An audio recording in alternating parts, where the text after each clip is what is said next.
Welcome to easy chemistry.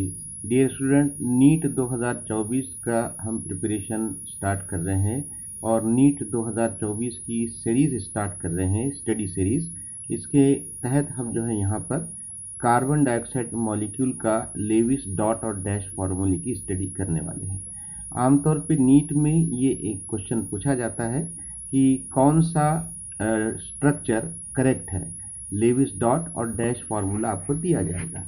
तो यहाँ पर चलिए हम देखते हैं कि किसी भी मॉलिक्यूल का लेविस डॉट और डैश फार्मूला कैसे ड्रॉ करते हैं, इसके क्या रूल्स है।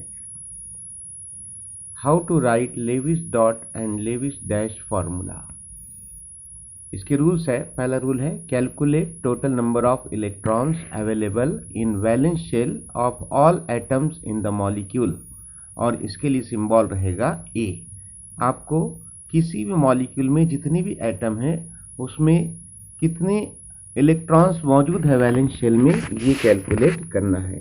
सपोज आपको एक मॉलिक्यूल दिया गया है, यहाँ पर CO2 का मॉलिक्यूल दिया गया है, तो आपको कैलकुलेट क्या करना है कि कार्बन के वैलेंस शेल में कितना इलेक्ट्रॉन्स है प्लस 2 ऑक्सीजन, हर एक ऑक्सीजन के वैलेंस शेल में कितना इलेक्ट्रॉन है उसको मल्टीप्लाई करना पड़ेगा 2 से, तो उसकी टोटल हमको यहाँ पर करना है। Rule number 2, if ion carries positive charge subtract 1 electron for each positive charge. अगर किसी आयन पर पॉजिटिव चार्ज है, सपोज यहाँ पर Na पॉजिटिव है, तो आपको यहाँ पर एक इलेक्ट्रॉन सब्सट्रैक्ट करना पड़ेगा। सोडियम में पता है हमको कि सोडियम का एटॉमिक नंबर 11 है, यानी इसमें 11 इलेक्ट्रॉन होते हैं, बट यहाँ पर एक पॉजिटिव चार्ज है, यानी आपको एक इलेक्ट्रॉन माइनस करना है, तो आपको आंसर मिलेगा 10 इलेक्ट्रॉन्स। रूल नंबर 3 देखते हैं। If ion carries negative charge then add 1 electron for each negative charge. Suppose एक आयन देखते हैं हम Cl नेगेटिव, तो यहाँ पर नेगेटिव चार्ज है, क्लोरीन का एटॉमिक नंबर आपको पता है 17, और यहाँ पर एक नेगेटिव चार्ज है, तो एक इलेक्ट्रॉन हमको ऐड करना है, तो ये हो गए total 18 electrons. Rule number 4, calculate number of electrons needed to complete duplet for hydrogen और octet for other atoms present in molecule, और इसके लिए सिंबल रहेगा N। तो N means electrons needed to complete either duplet और octet. Duplet किसके लिए रहेगा? हाइड्रोजन के लिए, और ऑक्टेट किसके लिए रहेगा? All elements other than hydrogen. Rule number 5, calculate total number of electrons shared. कितने इलेक्ट्रॉन शेयर किए गए हैं वो हमको कैलकुलेट करना है, और इसका सिंबल रहेगा S। तो यहाँ पर S हम ऐसे कैलकुलेट कर सकते हैं, S equals to N minus A। What do you mean by N? Needed electrons, और A means the available electrons in the valence shell. तो ये फॉर्मूला आप ध्यान में रखिए, S is equal to N minus A। S stands for shared electron, N stands for needed electrons, A stands for available electrons. Steps to write Lewis dot and dash formula। इसके steps कितने हैं ये हम देखने वाले हैं। First step है draw skeleton of molecule. आपको जो भी मॉलिक्यूल दिया गया है उसका आपको पहले स्केलेटन तैयार करना है। Keep least electronegative element at the centre. तो स्केलेटन तैयार करते वक्त आपको ये ध्यान रखना है कि ऐसा एटम, ऐसा एलिमेंट जिसकी इलेक्ट्रोनेगेटिविटी सबसे कम है उसको सेंटर में रखना है। स्टेप 2, ए कैलकुलेट करना है। A means available electrons in the valence shell of an atom. Calculate N, N means needed electrons, electrons जो चाहिए काय के लिए? डुप्लेट या ऑक्टेट कंप्लीट करने के लिए।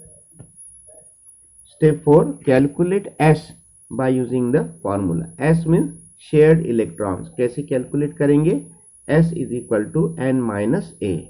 तो S stands for shared electrons, N stands for needed electrons and A stands for available electrons. Step 5, place shared pair of electrons in skeleton. Skeleton में आपको shared pair of electrons रखना है. Draw double और triple bond if necessary. Step 6 है place lone pair of electrons on atom to complete octet and duplet for hydrogen. चलिए अब हम यहाँ पर CO2 मॉलिक्यूल का लेविस डॉट और डैश फार्मूला लिखने वाले हैं. तो फर्स्ट स्टेप है स्केलेटन ड्रॉ कीजिए. आप स्क्रीन पर देख रहे हैं कि कार्बन सेंटर में है और उसके कार्बन के लेफ्ट साइड में ऑक्सीजन है, राइट साइड में भी ऑक्सीजन है. तो हम इसको बोलेंगे कि ये CO2 का स्केलेटन हमने तैयार किया है.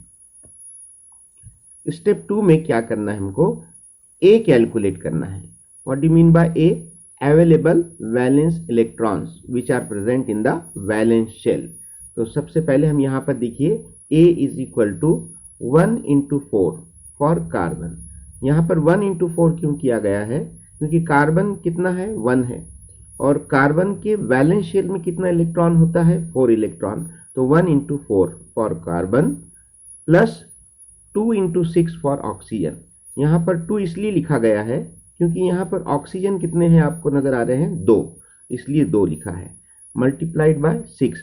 ऑक्सीजन के वैलेंस शेल यानी कि आउटर मोस्ट शेल में 6 इलेक्ट्रॉन्स होते हैं. तो यहाँ पर 4 + 12 हो जाएगा 16 इलेक्ट्रॉन. ए की वैल्यू आ रही है 16 इलेक्ट्रॉन. स्टेप 3 है calculate N. N means needed electron, needed to complete the octet और डुप्लेट. तो यहाँ पर इस मॉलिक्यूल में कार्बन 1 है, इसलिए 1 मल्टीप्लाइड बाय कार्बन को अपना ऑक्टेट कंप्लीट करना है यानी 8 इलेक्ट्रॉन्स एक्वायर करना है. तो 1 multiplied by 8 for carbon plus 2 multiplied by 8 for oxygen. Oxygen कितना है यहाँ पर, 2 है, इसलिए 2 लिखा है. मल्टीप्लाई बाय 8 क्योंकि हर एक ऑक्सीजन को अपना ऑक्टेट कंप्लीट करना है, 8 इलेक्ट्रॉन हासिल करना है. तो इस तरह से 8 + 16 ये हो जाएगा 24 इलेक्ट्रॉन्स. स्टेप 4 में हमको S कैलकुलेट करना है. S equals to n minus A. तो n की वैल्यू रखेंगे 24, A की वैल्यू रखेंगे 16. तो 24 माइनस 16 हो गया, 8 इलेक्ट्रॉन्स शेयर्ड होने वाले हैं. Place shared pair of electrons. अभी यहाँ पर हम शेयर्ड इलेक्ट्रॉन्स रखने वाले हैं. तो ऑक्सीजन, कार्बन और ऑक्सीजन के बीच में हमने पेयर्स रखे हैं. लेफ्ट वाला ऑक्सीजन देखिए और कार्बन देखिए, इनके बीच में हमने कितना पेयर रखा है, 2 पेयर्स रखा है. और राइट वाला ऑक्सीजन और कार्बन, इसके बीच में भी हमने 2 पेयर्स रखा है. यानी ओवरऑल हमने यहाँ पर 4 पेयर्स रखे हैं, मीन्स 8 इलेक्ट्रॉन्स रखे हैं. Step 6 place lone pair of electrons to complete the octet. अब ऑक्सीजन और दोनों साइड के जो ऑक्सीजन है उनका ऑक्टेट कंप्लीट करना है हमको, इसलिए हमने यहाँ पर 2 लोन पेयर्स लेफ्ट वाले ऑक्सीजन पे रखे हैं और 2 लोन पेयर्स राइट वाले ऑक्सीजन पर रखे हैं. अब देखिए आप यहाँ पर चेक कीजिए कि सबका ऑक्टेट कंप्लीट हुआ है या नहीं हुआ है. सबसे पहले आप कार्बन का देखिए कि कार्बन का ऑक्टेट यहाँ पर आप काउंट कीजिए कितना इलेक्ट्रॉन हो गया, 1 2 3 4 5 6 7 8. कार्बन का ऑक्टेट कंप्लीट हो चुका है. अब लेफ्ट वाला ऑक्सीजन देखिए आप, यहाँ पर कितना इलेक्ट्रॉन हो गया, 1 2 3 4 5 6 7 8. यहाँ ऑक्सीजन का ऑक्टेट भी कंप्लीट हो गया. राइट वाला ऑक्सीजन देखिए यहाँ पर कितना इलेक्ट्रॉन्स हुआ इसके आउटर में शेल में, 1 2 3 4 5 6 7 8. यानी सभी का ऑक्टेट कंप्लीट हो गया है. तो यहाँ पर हम जो इलेक्ट्रॉन पेयर्स है इसको डैश के जरिए भी बता सकते हैं, बट जब हम डैश फार्मूला लिखेंगे तो जो इलेक्ट्रॉन्स जो लोन पेयर के फॉर्म में है उनको डॉट के फॉर्म में ही बताएंगे. अब आपको मैं होमवर्क दे रहा हूं. आप ये 2 मॉलिक्यूल्स है, पहला मॉलिक्यूल है H2SO4, इसके लिए आप लेविस डॉट फार्मूला और डैश फार्मूला लिखिए. और SO4 2 नेगेटिव, ये आयन है, इस पर नेगेटिव चार्ज है, इसके लिए भी आपको डॉट और डैश फार्मूला तैयार करना है. तो उम्मीद है कि आपको ये आज का वीडियो समझ में आया होगा. समझ में आया तो लाइक कीजिए और चैनल को सब्सक्राइब कीजिए. Thank you very much.